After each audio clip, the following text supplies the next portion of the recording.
Thank you, Linda Kropp. You're here. You were in that video. Thank you for your introduction, Mr. Mattson. Thank you for your acknowledgement. I'm honored to receive this award with my colleague and friend, Congresswoman Ross Layton, and I'm very happy my buddy Sam Farr is here. I want to thank this foundation and its supporters for this honor and for putting on such a wonderful and important event. And as our wonderful director of NOAA said so eloquently, tonight is really bittersweet. We have a game changer on our hands. As we celebrate here, as we gather to acknowledge our oceans, to be advocates in Congress and in our nation's communities, we come with heavy hearts. We're burdened by the devastating oil spill in the Gulf that continues to threaten the ocean we're all so committed to preserving and protecting. And as you can tell, I'm unfortunately well acquainted with oil spills. 41 years ago, I could see and smell firsthand the oil that spilled into the Santa Barbara Channel. That spill killed marine animals and blackened beaches. But it pales in comparison to what we're seeing now in the waters and the wetlands in the Gulf. In Santa Barbara, we responded with bold and decisive action. A group of professors at the University of California at Santa Barbara founded the Environmental Studies program. It is now one of the most respected in the United States and a model for many others.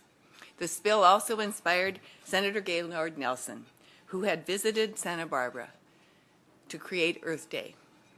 And it brought national attention to the fragility of the oceans, which led Congress to pass this historic legislation, CZMA, the Clean Water Act, and to create the National Marine Sanctuary Program. That, of course, led to the creation of the Channel Islands National Marine Sanctuary, created in 1980 to protect the area surrounding the 5 Channel Islands that lie off my district.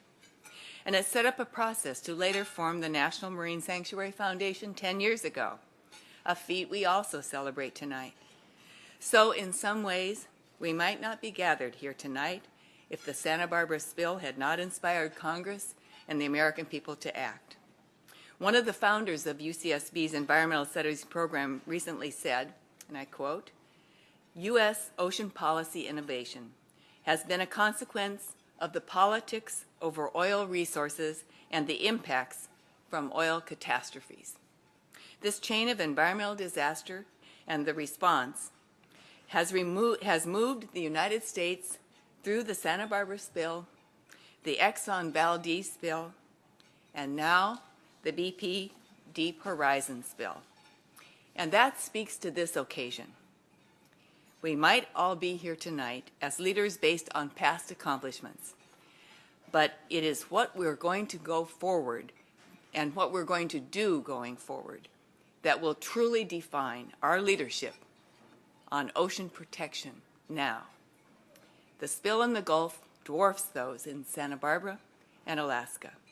Our response is going to have to do the same. This spill's impact is threatening to be ocean-wide, and so must our response. It must go beyond even our oceans. Today, the House of Representatives passed a resolution commemorating the great Jacques Cousteau. Which we acknowledge tonight. Shortly before he died, he was asked this question: which area of pollution worries you the most? He responded, "I don't make a separation. I worry about the entire system. Our way of managing the earth is wrong." How profound, but also how daunting. Everything is connected.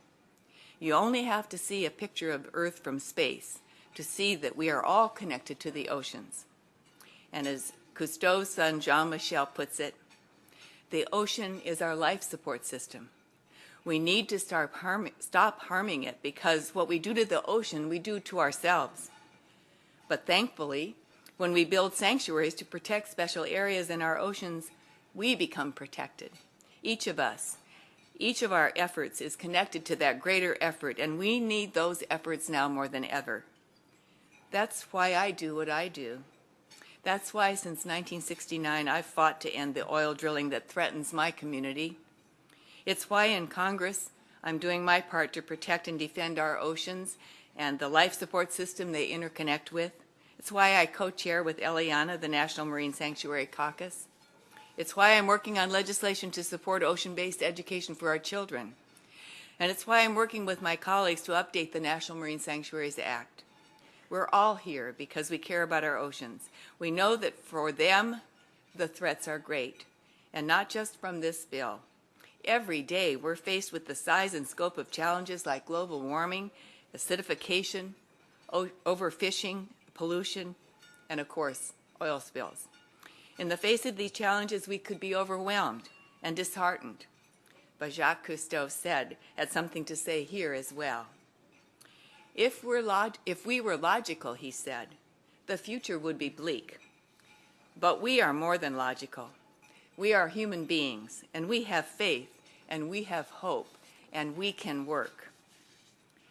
I hope each of us does everything in our power to make sure that next year, when we gather to celebrate our ocean's heroes, that we can talk about the innovation and the environmental progress that we have made by then, because we rose up and we responded to the images and damage that flood our televisions, our minds, and our souls.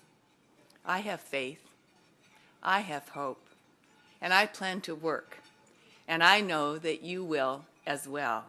So thank you for this wonderful honor. It means very much to me, and I'll see you next year. Thank you again.